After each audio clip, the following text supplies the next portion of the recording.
povo hebreu, ou israelita, ou judeu, originou-se de Abraão, na antiga Mesopotâmia.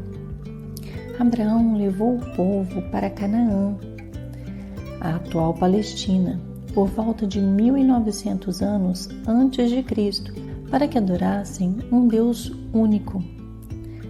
Porém, por volta de 1700 anos antes de Cristo, ou seja, 300 anos depois aproximadamente, esse povo foi para o Egito, pois na região em que estava, Canaã, havia falta de alimentos e no Egito havia fartura.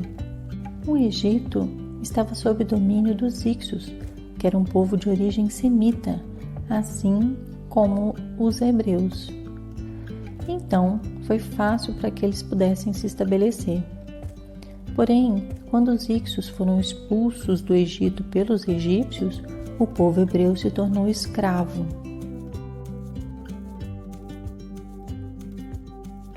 Foi nesse ambiente que Moisés nasceu, de escravidão. Seus pais eram escravos hebreus dos egípcios. E o faraó, que era o governante da época, mandou matar todos os bebês meninos hebreus, pois os hebreus estavam se tornando mais numerosos que os egípcios. Porém, a mãe de Moisés colocou ele em um cesto no rio, próximo ao local em que a filha do faraó se banhava. A filha do faraó, a princesa, o pegou e a irmã de Moisés, que estava acompanhando o cesto para ver o que ia acontecer, disse à princesa que conhecia uma ama de leite que poderia amamentá-lo. Essa ama seria a própria mãe. E foi assim que Moisés foi salvo e passou a ser criado pela princesa.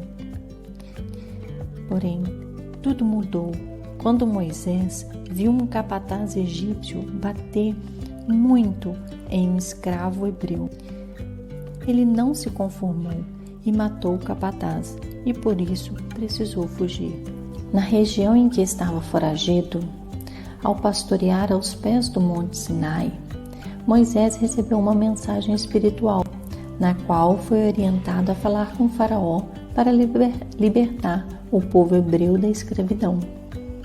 Porém, o faraó não aceitou, e daí aconteceram as 10 pragas do Egito, sendo que a última foi a morte dos primogênitos egípcios, inclusive do filho do faraó. Depois disso, o faraó decidiu libertar os hebreus, mas arrependeu-se quando estes começaram a ir embora com Moisés como guia. Os soldados egípcios foram atrás do povo hebreu. Então, quando estavam na beira do mar dos juncos, o mar se abriu para que os hebreus passassem, mas quando os soldados egípcios foram atravessar, o mar se fechou novamente. Mas isso não foi o final do trabalho de Moisés. Na verdade, o trabalho dele estava praticamente começando. Esse povo, liderado por Moisés, não era mais o mesmo povo saído da Mesopotâmia para a Palestina com Abraão como guia. Eles haviam sido escravizados. Isso teve um impacto profundo em seu modo de viver e de sentir. Os egípcios acreditavam em vários deuses, cada um com características diferentes, sendo muitas vezes impossível seguir alguns deuses ao mesmo tempo, pois seus cultos eram muito diferentes entre si. A violência e o desrespeito impregnaram os hebreus por tantos anos que isso passou a ser comum no trato uns com os outros. Por isso, Moisés teria muito trabalho a realizar. Esse povo passaria 40 longos anos no deserto, com todas as privações que se pode imaginar. Isso tudo fez expor as características e imperfeições que precisavam trabalhar. Toda essa dificuldade deixou Moisés preocupado e foi novamente aos pés do Monte Sinai, dessa vez a caminho da terra prometida, que ele recebeu os 10 mandamentos. Os 10 mandamentos possuíam uma mensagem clara e objetiva para aquele povo, e ainda é para nós até hoje. Porém, Moisés precisou complementar com outras regras, leis, para conseguir organizar o povo daquela época. E, nesses 40 anos de peregrinação no deserto até a Terra Prometida, Palestina, antiga Canaã, o trabalho de Moisés para educar o povo hebreu foi intenso. Quando os hebreus chegaram à Terra Prometida, Moisés já havia morrido.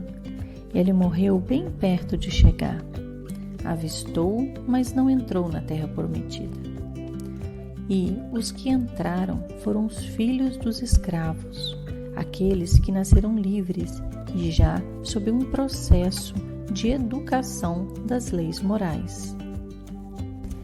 Isso tudo aconteceu há aproximadamente 1.300 anos antes de Cristo, antes da vinda de Cristo junto a nós, para que assim o povo estivesse um pouco mais educado e em condições de receber mais e profundos ensinamentos de Cristo.